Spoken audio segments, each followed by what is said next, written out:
What's up, Neurodiverse Squad? You asked for it, so I'm delivering.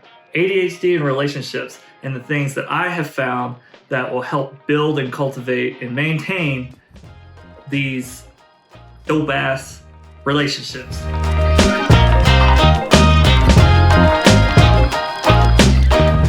So we're gonna start with the number one thing, and it doesn't matter where you are, where you're from, who you are, what you do, it's communication.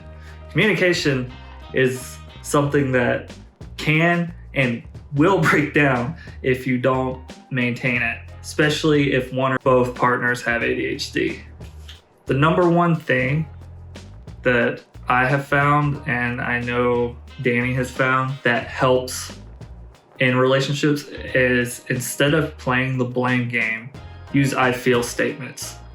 So me, having ADHD and dyslexia, I struggle with putting my feelings and my thoughts into words. They'll come out, but a lot of times they're not coherent or they don't make sense to other people.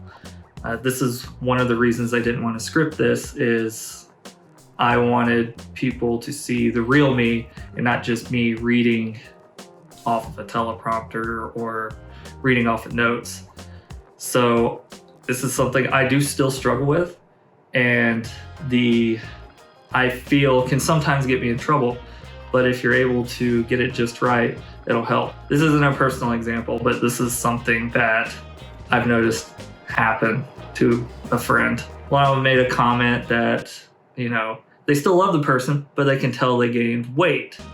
And instead, the other person, instead of being like, hey, I feel like that was a direct attack to me, or, this made me feel this way, they directly started attacking their partner and made similar comments in front of family, which again upset their other partner, their partner, and this escalated into more of an argument or something that wasn't talked about like it should have been.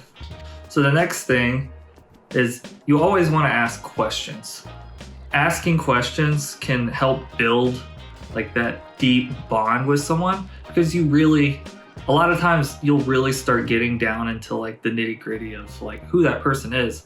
And it could be anything from your job, asking questions about why people do things a certain way they do without seeming confrontational, or with your partner or your friends.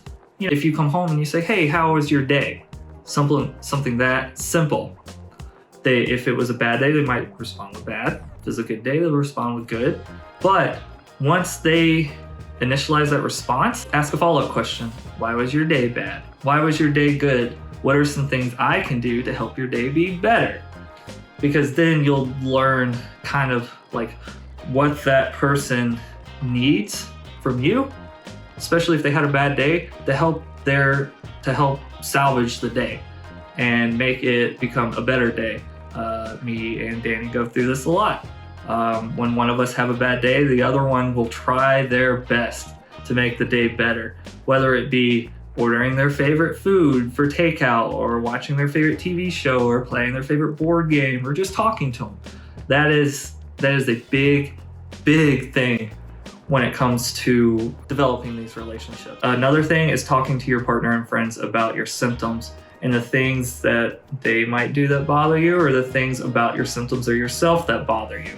And for the last part of communication, something that I do, and I know other people do, is if you're going to be holding a long, intimate, or difficult conversation, and if it's something that that you're going to lose focus on at some point, have some kind of fidget item. Don't have your phone nearby. Don't have anything that's going to take your attention away from the conversation. But even if it's just like one of those stress balls or a fidget cube or something like that is non-distracting to you or the other party, I would highly recommend it.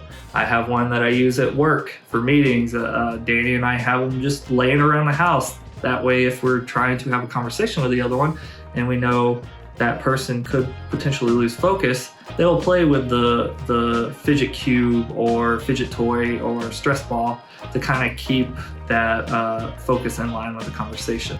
So to wrap up this super quick video, we talked about communication and using I feel statements instead of blaming people. We talked about asking questions rather than asking a question and not asking a follow-up question. Follow up to the original question you had, especially if there's more information that needs to be gathered. So in this, I have written out a ton of talking points I'd like to talk about with relationships that I cannot fit in one video without it just being, feeding you all from the fire hose and giving too much information at once. So I'm gonna make this a series, and the next video is on ADHD versus non-ADHD in relationships and what each one of them can look for to improve upon to help have a better relationship. So for now, like and subscribe, and peace out, squad.